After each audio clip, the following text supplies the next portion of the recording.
Greetings, ladies and gentlemen, and welcome to this latest edition of Tales from Outer Space. I hope you enjoy. Yes, ma'am. Written by Alt Cypher. The shuttle roared as it lit upon the Lord, blowing exhaust in all directions. The door to the small prefab home burst open, and a woman easily in her 70s stomped out. "You sons of bitches, better not have jacked up my chrysanthemums. Do you knuckle-dragging space jockeys know how damn hard it is to get them to grow on alkaline soil?" she shouted over the din of the now resting landing craft. The shuttle door cycled open, and 2 troopers and 1 officer ambled down the ramp. The immediate onslaught of abuse caught them unawares and pushed them back a step as the old woman made a beeline for them. "Lord almighty, do any of ya even have half a brain between ya?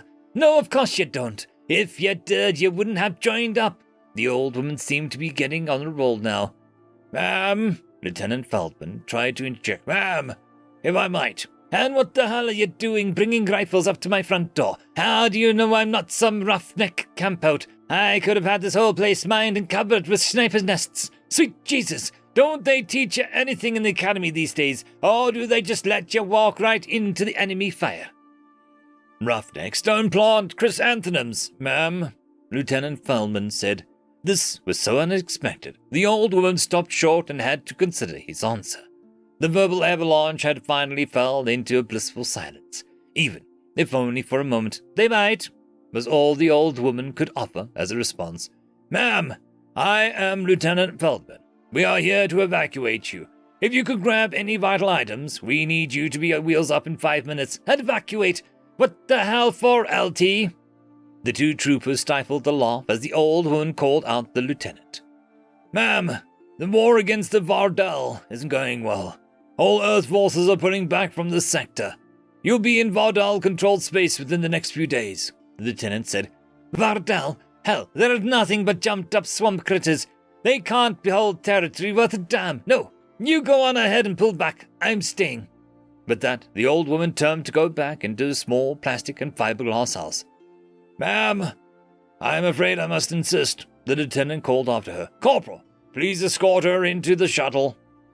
One of the troopers stepped forward, and the old woman wheeled on him faster than he thought possible, a gun in her hand, held directly between the corporal's eyes where there was no armor or helmet. "Son," the woman said, "I lived a life I'm not all that proud of most days, but I'll be goddamned if I let someone else live it for me. Now, I understand your boys got a job to do, but I ain't leaving. You delivered your message, and I declined. Now get." "Sir," the corporal with the gun between his eyes asked. "Leave her," the lieutenant said. "Both of you, back on the shuttle." The corporal slowly backed away and marched into the shuttle with his compatriot. The lieutenant stayed a moment longer. "You know, once we pull out, we won't come back for you?" the lieutenant asked. "I do," the old woman said. "You'll be on your own against the Vardal. No way to contact us, and with no help coming." "Yeah, that's what on my own means." "Is there anyone you want me to contact? Any family I should alert?" "Nah, I said my goodbyes a long time ago, LT. My kids didn't approve of the way I made my living, so when I retired, we went our separate ways. Husband's been dead 20 years now. Sister too." "Yes, ma'am. I understand. Well, good luck," the lieutenant said. He turned and walked back into the shuttle. It lifted off, damaging more chrysanthemums and disappearing into the blue sky. 2 months later, another shuttle, clearly a different origin and crafted by a different culture, landed in some distance away. The chrysanthemums had been replaced by a hearty breed of roses, prickly thorns and all. 2 beasts with slick, greasy hair sauntered out of the shuttle.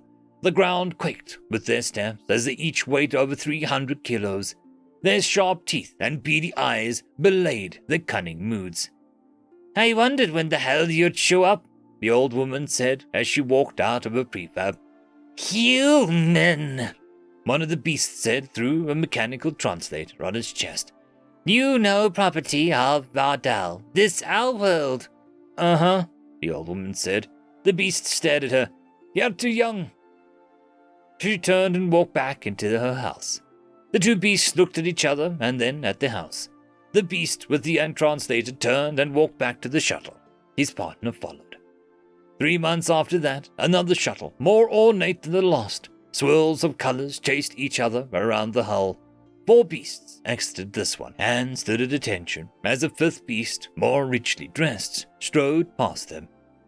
This well-dressed beast walked toward the old woman's hut. He stopped just before he made the rose bushes. The old woman was sitting in a chair in front of her door, watching the procession. "You are in Vardal territory now, human," the well-dressed beast said through a smaller, more elegant translator. "You will be taken prisoner, and this world will be colonized by us."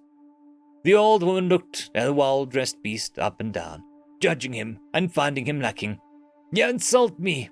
Your people disrespect my position." The well-dressed beast stood there and watched for a moment. Then he turned and walked back into the shuttle. The guards fell in behind him, and soon the shuttle was but a memory.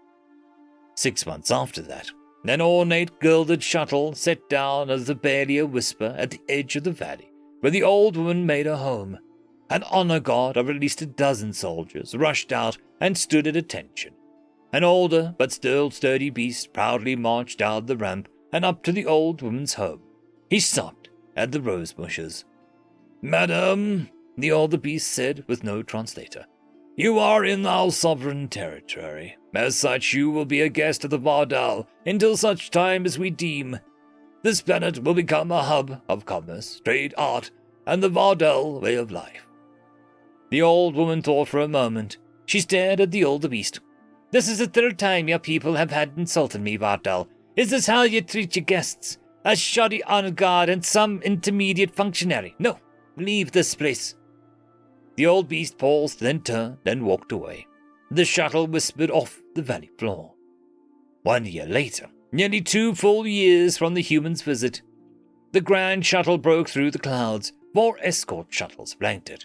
Above and below, fighters flew air patrols for hundreds of kilometers in every direction.